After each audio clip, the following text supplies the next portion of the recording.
Hello everyone, hope you're doing well. Today we have another War Thunder Devblog, but before we get into the BF-109Z, which I'm sure a lot of people are really looking forward to, I just want to make a clarification on the XM803. After talking to a few other people about it, it seems like there may be two things that I missed in the devblog.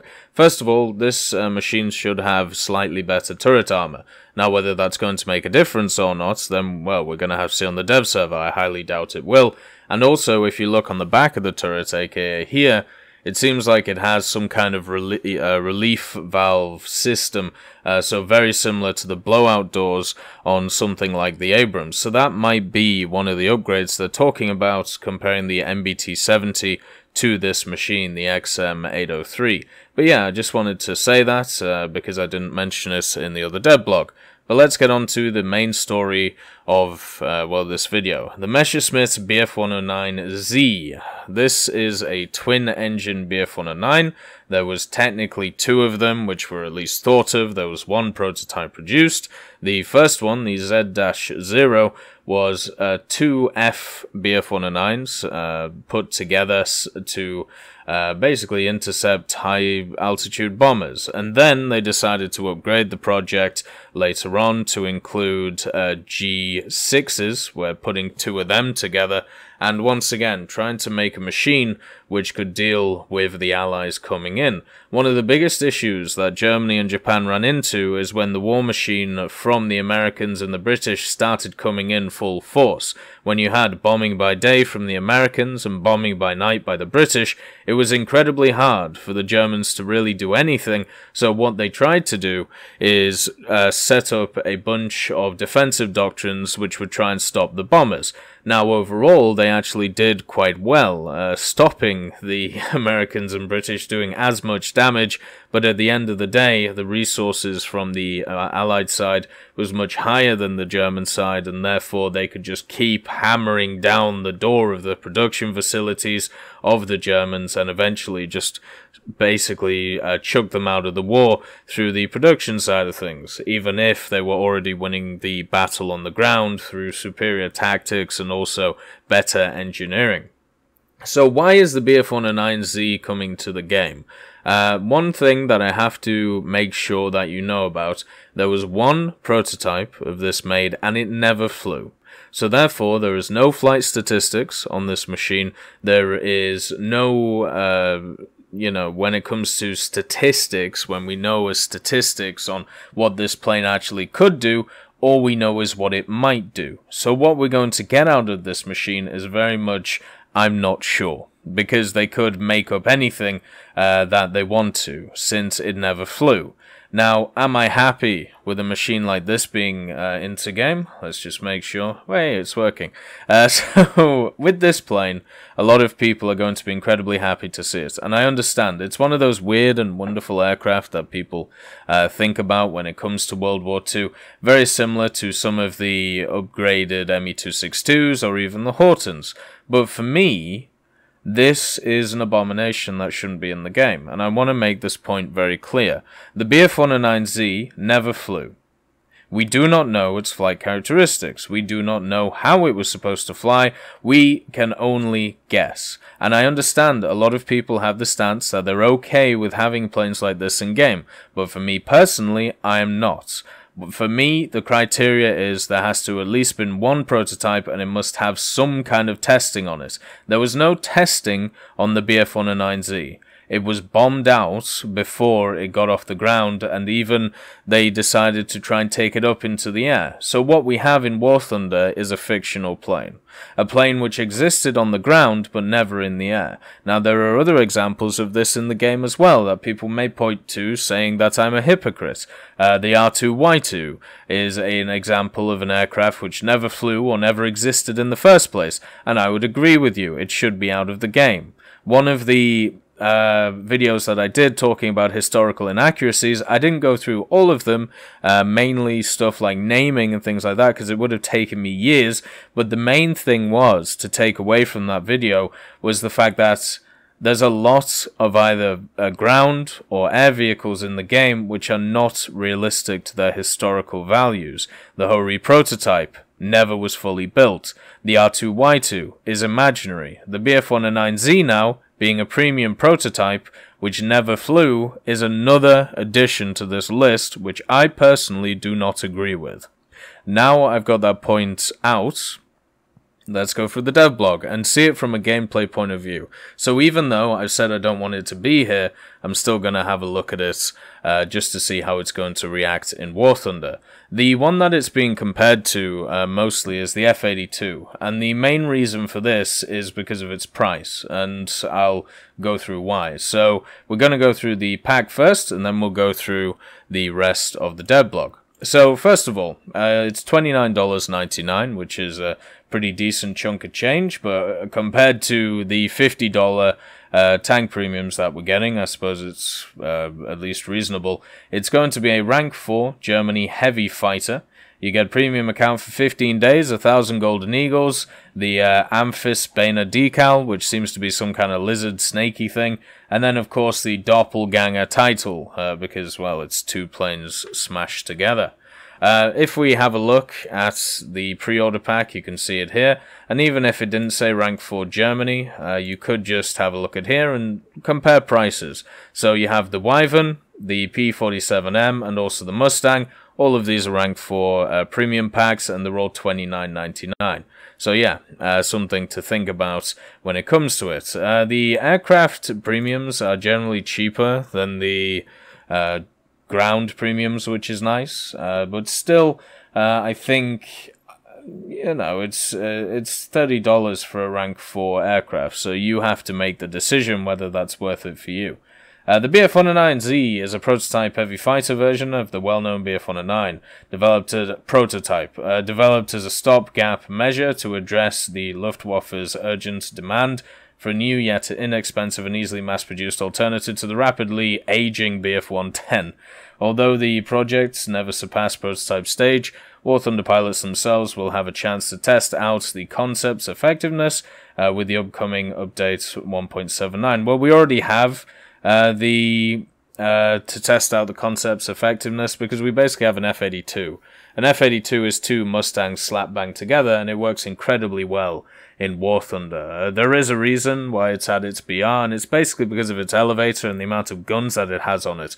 The maneuverability given by that elevator is quite astonishing in the F-82, meaning that when you dive, when you get into a position where you're above the enemy, which is quite easy to do in that machine, and be able to dive on an enemy, then what you end up with is a machine which is incredibly quick and maneuverable at high speeds. Now, if we look at the BF109Z, it definitely has a smaller elevator, but I still think, since it's based on the G6s, it should have good maneuverability at high speeds until you hit a very high speed point, you know, around 850, something like that. Moving on, in War Thunder, the BF109Z1 will be a new German premium vehicle of the 4th rank, available soon for purchase to all players as part of a bundle in our online store, as just shown. Pilots have already flown some of the later modifications of the BF109s, and the game may already be drawing some parallels between the Zwilling and the base models. Whatever. However, don't let the fact that you see two glued together BF109s fool you into thinking that you'll be flying the same machine, just doubled. It's quite the opposite, in fact. Although the Zwilling is based off two regular BF109 fighters, it flies very much like a heavy one in this configuration. Well, yeah, it's pretty tanky, especially the amount of guns that you put on the damn thing. Due to the overall larger size and weight of the machine, future pilots of this aircraft should come to expect worse handling characteristics. In particular, veteran 109 pilots may feel the negative effect of a decreased top speed, acceleration dynamics, climb rate, and agility. So, the biggest issue with something like this, when you put two aircraft together, is the extra weight. Because generally what designers do when they decide to put these two together, they think, well, it's more powerful, therefore we can put more guns on the damn thing. Now, the issue with doing that is it obviously makes the aircraft itself heavier. You've also got to think of the fuel that's going to be on board and also the ammunition, all of these things. So, when it comes down to it, sometimes putting two engines together with double the weight is definitely not as effective as just having one of those engines designed for half of the weight. So when we look at the BF-109 series of aircraft, especially when we look at the K4 and also the G series, one of the great things about them is that they keep their maneuverability from the lower ranks. The maneuverability is slightly lessened compared to stuff like the F1, the F2, and the E series, but overall it's still a maneuverable aircraft compared to the energy fighters from America or even Japan when we look at the J2M5. So it can be really fun to fly, and it's quite a low BR, the K4, compared to its competitors, and then also the G6, G10, G14 are in the same boat. They're all fun to fly as long as you don't take gun pods on them. Well, this is a machine which has the extra weight and also the gun pods, so it is going to feel like a heavy fighter. Going back to the BF-110 point, because the BF-110 point was made in the earlier paragraph, one of the things I would personally like to see instead of this abomination is more variants of the BF-110. The BF-110 has only one variant in-game. The Ju-88 has more variants than the BF-110, and the BF-110 was one of those aircraft the Germans tried to make work so many times and failed so many times.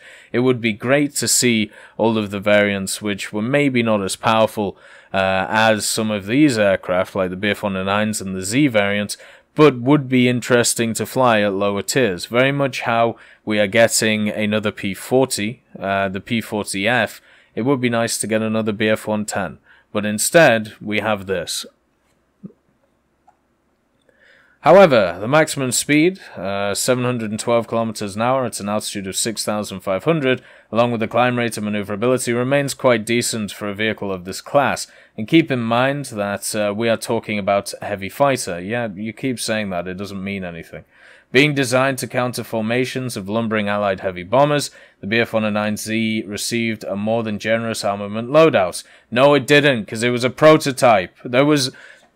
This is one thing that really annoys me about when I read about German aircraft. So when we go to the prototype stage, the Horten is a wonderful example for this. The 262 is also a wonderful example of this. If you ever read about German prototypes, what will happen is you will have countless variants, and they will all have different guns on them. They'll either have MK103s, MK108s, they may have some 13s on them. Basically, the designer just kind of decided, well, this would fit on this aircraft, and then another guy comes along, or maybe a day later, he goes, well, maybe we'll try this configuration. The point is, with these aircraft, they never flew. They never flew with this configuration, so saying something like, oh, well, this is the armament loadout it would have taken, is hooey. It really is, because we don't know. It never flew. What if, with its 4 MK108 autocannons, which this machine has, it flew like a brick and could not get up to the bombers? Which happened with a lot of projects like this, and they were basically canned for it. What would happen?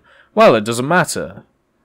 Because we don't know. And that is the main issue I have with these damn prototypes, which really destroy the realism side of War Thunder.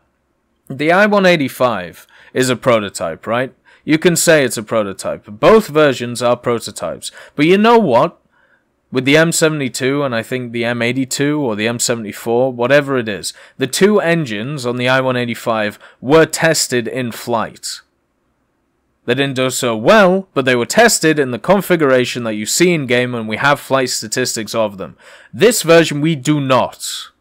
This is a completely foreign plane, and it's going to have a completely foreign flight model and a foreign damage model because it is made up. Because there is no statistics on it. You can only guess.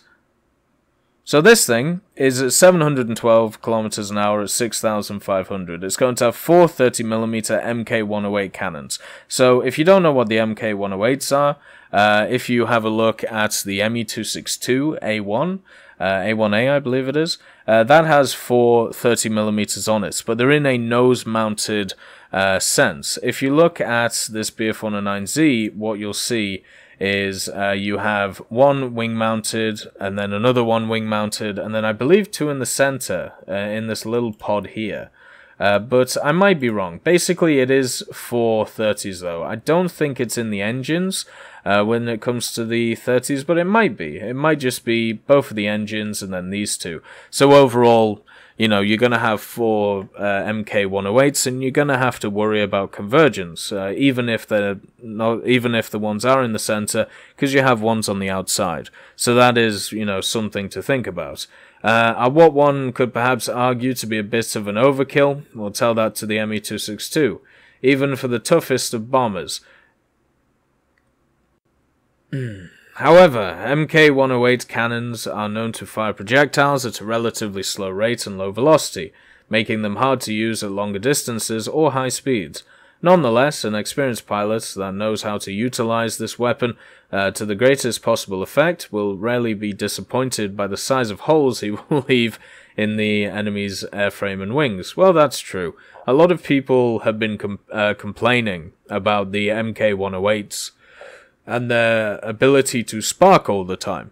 And this is true. They do spark quite a lot, but when one connects, you better believe that whatever you hit is just going to be annihilated. Well, think about the ME262. Whenever an ME262 actually connects with a target, that target disappears incredibly quickly.